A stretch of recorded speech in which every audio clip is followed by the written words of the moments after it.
ஆண்டவராகிய இயேசு கிறிஸ்துவின் நாமத்தினாலே உங்கள் யாவருக்கும் அன்பான வாழ்த்துக்களை நான் தெரிவித்துக் கொள்கிறேன்.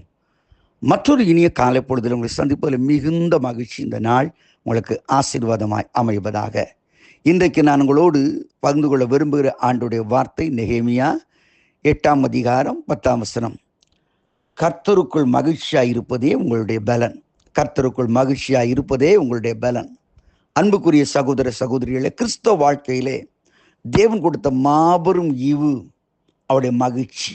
அவருடைய மகிழ்ச்சி அதை ஆண்டவர் கொடுத்திருக்கிறார். ஆண்டவராகிய கர்த்தர் யோவான் 16ஆம் அதிகாரத்தில் சொல்கிறார், நீங்களோ அழுது புலம்புவீர்கள், உலகமோ சந்தோஷப்படும். நான் மறுபடியும் உங்களிடத்தில் வருவேன், உங்கள் துக்கம் சந்தோஷமாய் மாறும். உங்கள் சந்தோஷத்தை ஒருவரும் உங்களிலிருந்து எடுத்துக்கொள்ள முடியாது. ஆண்டோடைய சந்தோஷம் நமக்குள்ளே வரும் பொழுது எந்த சூழ்நிலைகள், அதற்கு சரியான பொருள், எந்த சூழ்நிலைகளோ, எந்த குழப்பங்களோ, எந்த வேதனைகளோ உங்களுக்குள் நான் தந்திருக்கிற சந்தோஷத்தை எடுக்கவே முடியாது என்பதுதான் அடையாளமாக இருக்கிறது. ஆகவே தான் அப்போஸ்தலனாகிய பவுலும் சீலாவும் அநேக அடிகள் அடிக்கப்பட்டு சிறைச்சாலையில் இருந்த பொழுது அவள் யோசித்தார்கள், இதிலிருந்து மேலே வரணும் என்ன செய்யலாம். ஒரே வழி, அவள் ஆண்டவரை துதித்து பாட ஆரம்பித்தார்கள். பாடுவேன், பரவசம் ஆகுவேன், பறந்தோடும் என் இன்னல்களே என்று எழுதி பக்தன் பாடுகிறார் அல்லவா, அதே போல பாடினார்கள், துதித்தார்கள். பறந்தோடினதோடைய இல்லர்கள் கொஞ்ச நேரத்தில் கைதியாயிருந்த அவங்க ஹீரோவாக மாறுறாங்க. அந்த சிறைச்சால் இந்த மக்கள் வந்து ஆண்டவன் மாறே என்று கேட்குறாங்க. சாதாரணமாக கேட்கல. ரட்சிக்கப்படுவதற்கு நாங்கள் என்ன செய்யணும்? லார்ட். யாரு? சிறை கைதியை பார்த்து. எப்போ? when they praised, ஆண்டவரை துதித்த பொழுது, ஆண்டோடைய நாமத்தை மகிமைப்படுத்தின பொழுது இவ்வளவு பெரிய பொருளை ஆண்டவர் அவங்களுக்கு கொடுக்கிறார். Can you imagine? கொஞ்சம் யோசித்து பாருங்க.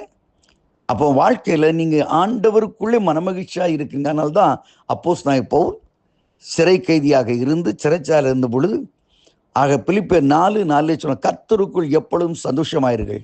மறுபடியும் நான் உங்களுக்கு சொல்கிறேன், கர்த்தருக்குள் சந்தோஷமாக rejoice always, and again I say rejoice. சந்தோஷமாயிருங்க சொல்றாங்க. இன்னைக்கு நம்ம வாழ்க்கையில் அப்படி இருக்க முடியுமா? சந்தோஷமாக இருக்க முடியுமா? மனமகிழ்ச்சியாக இருக்க முடியுமா? இல்லைன்னா இன்றைக்கு ஆண்டவர்கிட்ட கேளுங்க. அந்த சந்தோஷம் எப்போ போகுது தெரியுங்களா? தாவீது பாவம் செய்த பொழுது சங்கீதம் 51 கதறுகிறான், ஆண்டவரே ரட்சணிய சந்தோஷத்தை திரும்ப எனக்கு தார். அடிக்கடி நான் சோர்விட்டு போகிறேன், உற்சாகமான ஆவி என்னை தாங்கும்படி செய்யும். நான் சொல்லுகிறேன் அருமையானவர்களே, உங்களை பலவீனங்கள் இருக்கலாம், பாடுகள் இருக்கலாம், தொல்லை, இதெல்லாம் உண்மை. ஆனால் அந்த ரட்சிப்பின் சந்தோஷம், தேவன் உனக்குள்ளே கொடுத்துருக்க அந்த சந்தோஷம் உன் தலையில் இருக்கும் பொழுது சஞ்சலங்கள் தவிப்புகளும் ஓடி போகும் என்று என் பைபிள் சொல்லுது. மறுபடியும் நான் சொல்கிறேன், நீ உலகத்தில் சில பாடுகள் உங்களுக்கு இருக்குது, பிரச்சனைகள் உங்களுக்கு இருக்கிறது, நெருக்கங்கள் உங்களுக்கு. ஆனால் கிறிஸ்டியானிட்டியுடைய, கிறிஸ்தவத்தினுடைய அடையாளமாகிய அந்த ஐடென்டிஃபிகேஷன் ஆஃப் கிறிஸ்டியானிட்டி, கிறிஸ்துவனுடைய அடையாளமாகிய கர்த்தரால் மீட்கப்பட்டவர்கள் ஆனந்த களிப்போடு பாடி சியோனுக்கு திரும்புவார்கள், நித்திய மகிழ்ச்சி அடைவார்கள். எப்போ? நித்திய மகிழ்ச்சி அவள் தலைமையில் இருக்கும் சஞ்சலமும் தவிப்பும் ஓடி போகும். உங்கள் தலை மேலே ஒரு நித்திய மகிழ்ச்சி இருக்குங்க. நித்திய மகிழ்ச்சி இருக்கு. You are a true Christian. உன் உள்ளத்தில் ஒரு மகிழ்ச்சி இருக்குது. கொஞ்சம் உன் உள்ளத்தை பாரு. அடியில் உள்ளத்தின் அழுத அத்திமரம் துளிர்விடாமல் போனாலும் மாட்டு மந்தை முதலற்று போனால் ரட்சிப்பின் தேவனுக்குள்ளே மகிழ்வேன், களி கூறுவேன். இன்றைக்கு அந்த சந்தோஷத்தினாலே உன் கவலைகளை மறக்கலாம், இழந்து போன ஆசீர்வாதங்களை திரும்ப பெற்றுக்கொள்ளலாம். வாழ்க்கை நலமாக ஆசீர்வாதமாக அமைய போகிறது. அப்படிப்பட்ட ஒரு இனிய நாளாக இருக்க கர்த்தர் அருள் செய்வாராக. ஆமேன், ஆமேன்.